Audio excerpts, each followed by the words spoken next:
My name is Nora. I'm 29, and I work as a buyer for a regional fashion retailer in Nashville. I know fabric. I know construction. I know the difference between a dress that is built to last and one that is built to look like it is built to last. I know what a $2,800 gown feels like in your hands versus what a $200 approximation feels like, and I know that difference before I have read a single label. I know all of that because I've spent 6 years making purchasing decisions that depend on an accurate assessment of what something is actually worth. You cannot be fooled by presentation in this job. You learn to see past it, or you do not last. I did not expect to need that skill on my wedding morning. My dress was a Stella York A-line in ivory, purchased 8 months before the wedding from a boutique in Nashville that I had visited 4 times before I said yes to it. Not because I was indecisive, because I wanted to be certain. It had a sweep train, a lace overlay on the bodice, and a set of covered buttons down the back that the seamstress had told me were the most precise button work she had seen on a gown at that price point. I had paid $2,800 for it and had it altered twice and had hung it in the garment bag in my childhood bedroom at my parents' house the night before the wedding because that was where the bridal party was getting ready. At 9 in the morning on my wedding day, I unzipped the garment bag. The dress inside was not mine. It was a strapless polyester gown in a yellowed off-white that had a visible stain at the hip and a hem that had been taken up unevenly. The kind of alteration done without a professional and with enough haste that the thread tension was inconsistent. It was, in the most precise professional assessment I could make in the 45 seconds I stood holding it, a dress that had cost between $60 and $80 retail and that had been worn before and not well cared for afterward. My dress was gone. My wedding started in 3 hours, and my sister Becca's bedroom was 12 feet down the hall. I did not scream. I did not cry. I set the dress on the bed, and I walked 12 feet down the hall, and I opened Becca's closet. Welcome to the family ledger, where we talk honestly about money, family, and the moments when someone mistakes your patience for permission. If you've ever had someone take something from you and discover that the best response was already hanging in their closet, this story is for you. Subscribe, drop a comment, and let me start at the beginning. I want to tell you about Becca before I tell you what she did, because the action without the context is just a dramatic story, and the context is what makes it true. Becca is 32, 3 years older than me. She is the kind of person who has always experienced other people's good things as a comment on her own. Not in a way she would ever articulate or probably even recognize. In a way that lives in behavior rather than language. When I got promoted at work 2 years ago, she spent the following dinner asking careful questions about my salary and then spent the rest of the evening talking about a promotion she was expecting. When I got engaged, she cried, which I initially received as happiness before I understood from the quality of the crying that it was not quite that. Becca was not engaged. She had been with her boyfriend Owen for 4 years, and the topic of marriage had been, as far as I knew, a source of some ongoing tension between them. She wanted it. He was moving at a pace she experienced as insufficient. This had been the background temperature of her life for the 2 years since my engagement. And I had tried to be sensitive to it in the way you are sensitive to a wound in someone you love, carefully, without pressing. What I had not known was that Owen had proposed to Becca 6 weeks before my wedding. What I had also not known was why she hadn't told anyone. I learned both of those things on my wedding morning in the sequence that required the dress in her closet to make sense. And I want to take you through the context before I take you through the morning because the context is everything. My mother is Linda. She is 58 and has the particular gift of women who have raised complicated children, which is the ability to hold 2 contradictory things simultaneously without requiring them to resolve. She loves both of her daughters fully and has spent 30 years managing the atmospheric conditions created by the fact that Becca experiences love as a finite resource and has always believed, without evidence, that I was receiving more than my share of it. My father is Tom. He is quieter than my mother and more likely to notice things and less likely to say them, which means he is frequently the first person in the room to understand what is happening and the last to address it directly. My fiancé, now husband, is Marcus. He is 31, works in civil engineering, and has the steady quality of someone who has decided that most situations are improved by not accelerating them. He had met Becca 12 times before the wedding and had said to me after the 3rd time, with the careful precision of someone choosing words that are true without being unkind, "She seems like someone who is working something out." I had said yes. That's a good way to put it. He had said, "Do you want to talk about it?" I had said, "Not right now." He had said, "Okay." And had not raised it again, which is one of the things I love most about him. The wedding was at a venue called the Magnolia House, a restored Victorian property outside Nashville that held 120 guests and had the kind of wraparound porch that made every photograph look like it was taken during the best version of autumn. We had booked it 14 months in advance. We had 118 guests confirmed. My dress had been altered twice and fit perfectly, and was hanging in a garment bag in my childhood bedroom on the night before my wedding. Becca was one of my 3 bridesmaids. The night before the wedding was the standard organized chaos of a bridal party preparing. My mother had arranged the house the way she arranged things, with lists and labeled spaces and the particular competence of a woman who understood that logistics were love made practical. The bridesmaids were there. The hair and makeup artist was arriving at 7. Dinner was my mother's lasagna, which she made for every significant occasion, and which we ate at the kitchen table with the ease of people who had been eating at that table for their entire lives. Becca was quiet at dinner. Not the withdrawn quiet, the compressed quiet, the kind that belongs to someone sitting on something they have decided not to say and are finding it heavier than expected. I noticed it. I filed it as pre-wedding emotion, which was reasonable, and I did not press. After dinner, I hung my dress in the garment bag in my bedroom, the room that had been mine from age 7 to age 22, where the window faced the oak tree in the backyard and the light in the morning came in at an angle that had always felt like the best version of a morning. I zipped the bag. I said goodnight to my mother. I went to bed. I did not hear Becca's door at any point during the night. I did not hear anything that should have warned me. In the morning, my alarm went off at 7, and the hair and makeup artist arrived, and we made coffee, and the house filled with the warm, productive noise of women getting ready for a wedding. At 9, when the hair was done and the makeup was set, and it was time to put on the dress, I went to my bedroom alone because I had wanted that moment to be quiet. Just me and the dress in the morning light through the oak tree window before the rest of the day began. I unzipped the garment bag. I held the wrong dress in my hands for 45 seconds. I have timed it since, in my memory, and I believe it was exactly 45 seconds, because I remember the specific quality of the silence in the room during that interval. The way sound seemed to step back slightly while my brain processed what my hands were telling it. Then I put the dress back on the hanger. I zipped the bag around it. I walked to Becca's room and knocked twice and opened the door. She was at her mirror in her bridesmaid dress, doing something to her eye makeup, and she looked at me in the reflection, and her face did the thing that faces do when they have been anticipating a moment and the moment has arrived. Not surprise. The particular expression of someone moving from waiting to whatever comes next. I said, "Where is my dress, Becca?" She said, "I don't know what you mean." I said, "The dress in the garment bag in my room is not my dress. It was substituted at some point between last night and this morning. I want to know where my dress is." She turned from the mirror. She had the expression of someone cycling through options rapidly and finding none of them with enough structural support to stand on. She said, "Nora, I can explain." I said, "I have 3 hours." "Explain quickly." She said that she had only borrowed it. She said she had wanted to try it on the night before, just to see, and she had been wearing it in her room, and there had been an accident with a candle and the wax had gotten on the bodice, and she had panicked, and she had found the dress in the hall closet, the one that had been there for my cousin's wedding years ago, and she had put it in the bag thinking she would figure out a solution in the morning, and she had fallen asleep before she figured out the solution. I looked at her, I said, "You took my wedding dress out of the garment bag the night before my wedding, wore it in your room with open candles, damaged it, replaced it with a used polyester gown from the hall closet, and went to sleep." She said, "I know how it sounds." I said, "Where's my dress now?" She said it was in her closet. She opened the closet and showed me. There was a wax stain on the left side of the bodice, roughly the size of my palm, white and opaque against the lace overlay. It had set overnight. I looked at the stain. I looked at the dress. I looked at Becca. And then I saw, behind my ruined dress, hanging in a separate garment bag that was zipped and tagged with a boutique label I recognized, another dress. I reached past my dress and unzipped the bag. Inside was a gown I had not seen before. Blush satin, off the shoulder, full skirt, the kind of dress that is specifically and unmistakably a bridal gown. The boutique tag said, Hayley Paige. The price tag, still attached, said $4,900. I looked at Becca. She said, "That's mine. Don't touch that." I said, "When did Owen propose?" The silence that followed was the answer. If you've ever had a moment where 2 separate things you didn't know became one thing you understood completely, leave a comment. Tell me what that felt like. And if you haven't subscribed to the Family Ledger yet, do it now. Because what happened in the next 90 minutes is the part of this story that required every professional instinct I had ever developed. I need to tell you what I understood in that moment, because the understanding shaped every decision I made for the next 3 hours. Becca had been secretly engaged for 6 weeks. She had not told the family. She had not told me.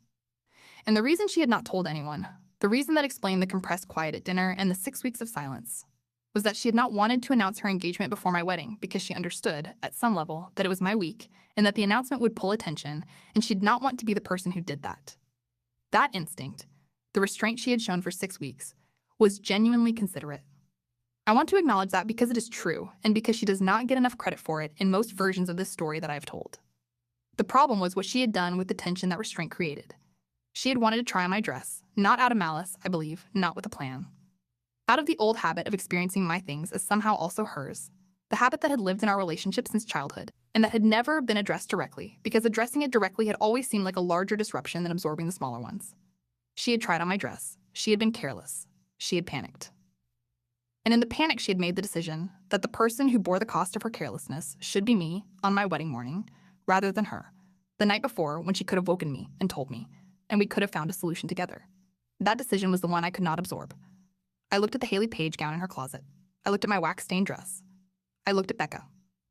I said, I am going to wear your engagement dress today. She said, absolutely not. I said, my dress has a set wax stain on the bodice. Your dress is my size. I can see that from here, and it is a bridal gown. I am the bride. I am wearing it. She said, Nora, that dress is for my wedding. You cannot wear my wedding dress to your wedding. I said, you wore my wedding dress to nothing and returned it damaged. I'm wearing yours to my wedding. When your wedding happens, I will return it dry cleaned and pressed and in better condition than you returned mine, she said. This is insane. I said, Becca, I have 2 hours and 40 minutes. I am going to get my mother. I went to get my mother. My mother's face, when I showed her the wax stain, went through 3 distinct phases. The first was the face of a woman who cannot believe what she is seeing. The second was the face of a woman who, on reflection, can believe it and is grieving that she can. The third was the face of a woman who has raised these 2 people for 30 years and is about to make a decision about which problem is solvable in the next 2 hours and which one is not. She looked at the stain. She looked at Becca's dress. She looked at me. She said, does it fit? I said, I didn't know yet. She said, try it on. I tried it on. My mother zipped the back. She stood behind me and looked at us both in Becca's mirror for a moment. It fit. Not perfectly. The hem was slightly long, which the heels I was wearing corrected to within an acceptable margin. The bodice was designed for a slightly fuller bust than mine, which my mother solved in 4 minutes with the small sewing kit she kept in her purse, because she had been the mother of 2 daughters for 30 years and had learned to carry solutions for problems she could not always predict. She stepped back. She looked at me.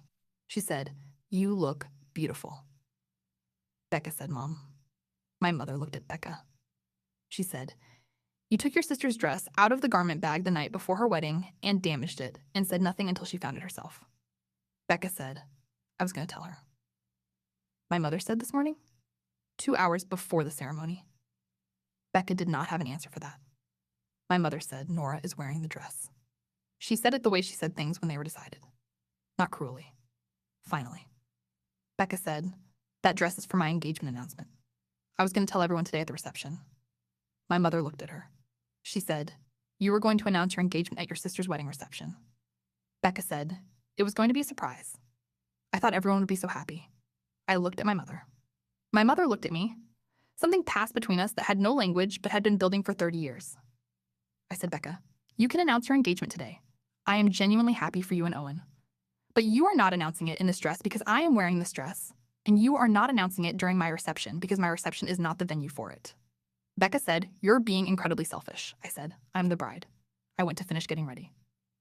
I want to tell you about the next 90 minutes because they required the particular focus of someone who has decided that a situation has been handled and is now moving forward.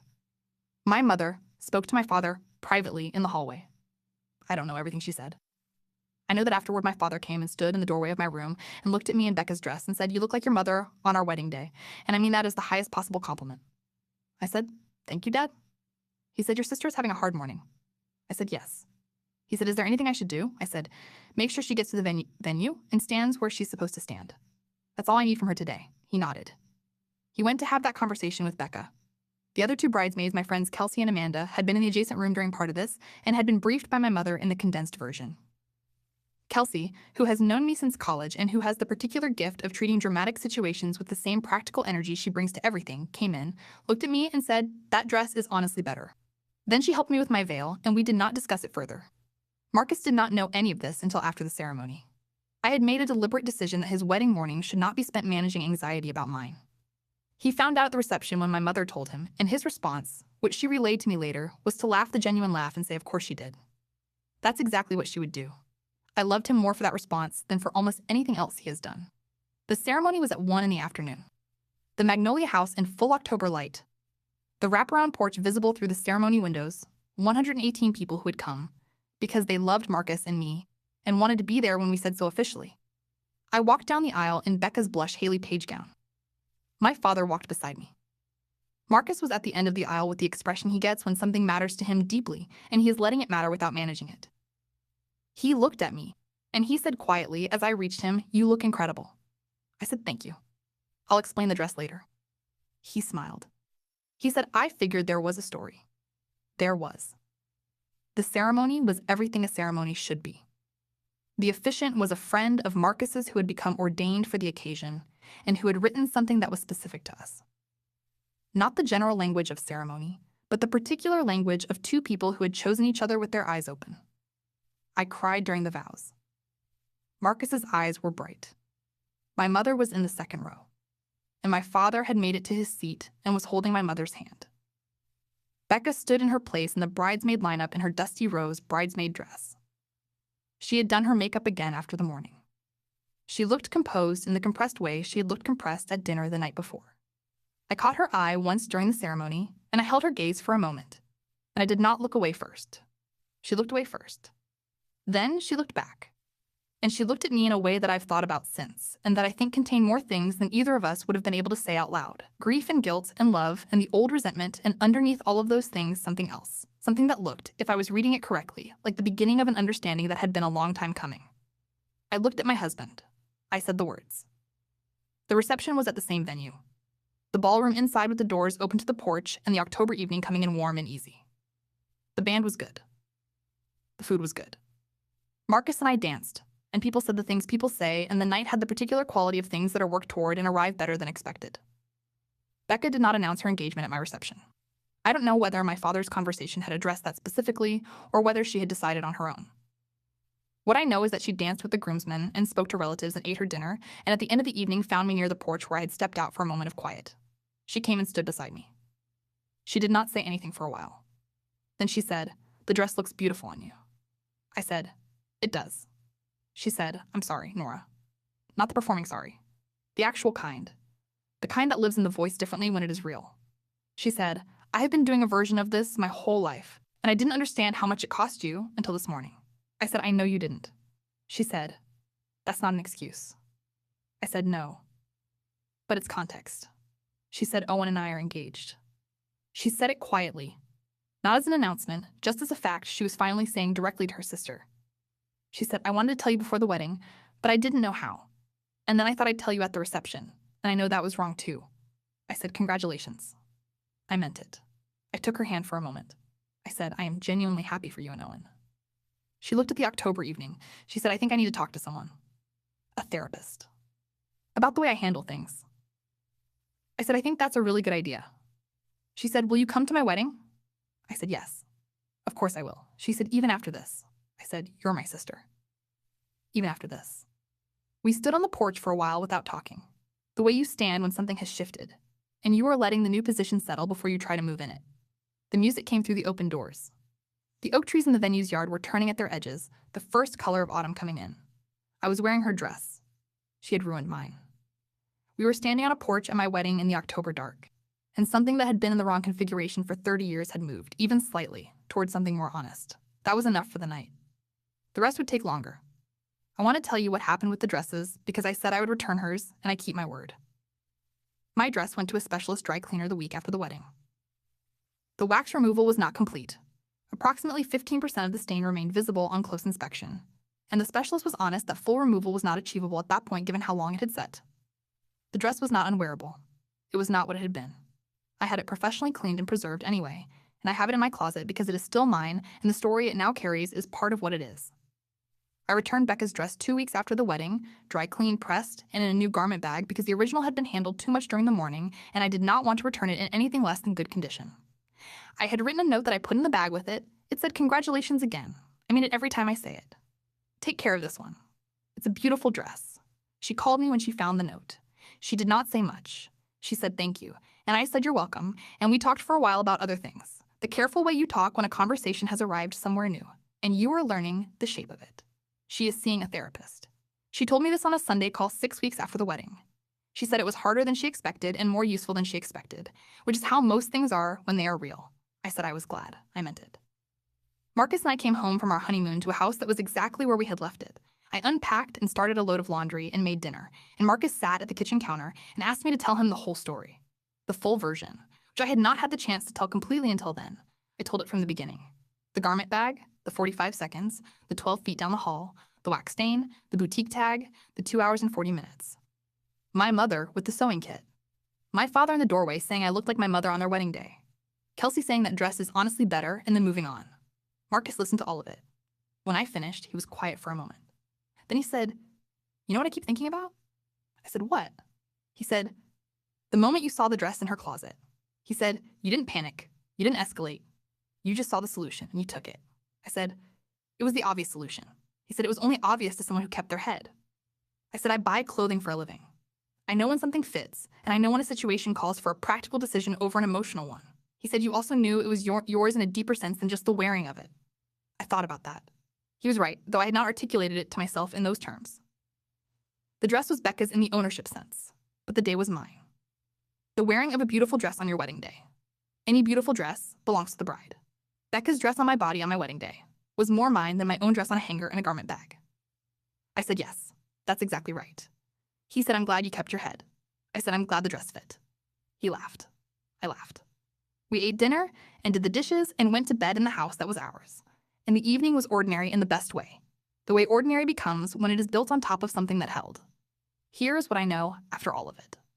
Your wedding day belongs to you, not to your family's comfort, not to your sister's feelings, not to the accumulated history of every time you absorbed something you should have named and didn't, because naming it felt like a larger disruption than absorbing it.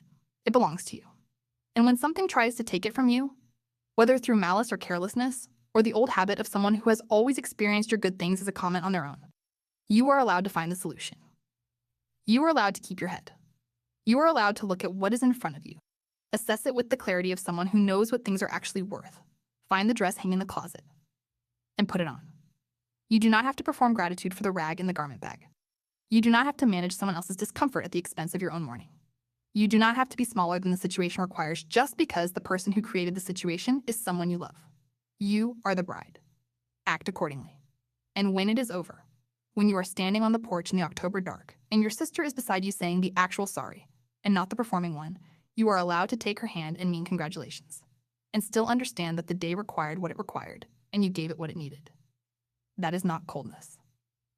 That is the work of someone who knows what a dress is worth and knows what a day is worth and knows, more than either, what she is worth. That's my story. A garment bag, a wax stain, and a blush Hayley Paige gown that fit better than it had any right to. If this found you at the right moment, share it with someone who has had something taken from them and didn't know the solution was already in the next room. Drop a comment. Tell me how you handled the morning that tried to take your day. I read every one. Subscribe to the Family Ledger. I'll see you in the next story.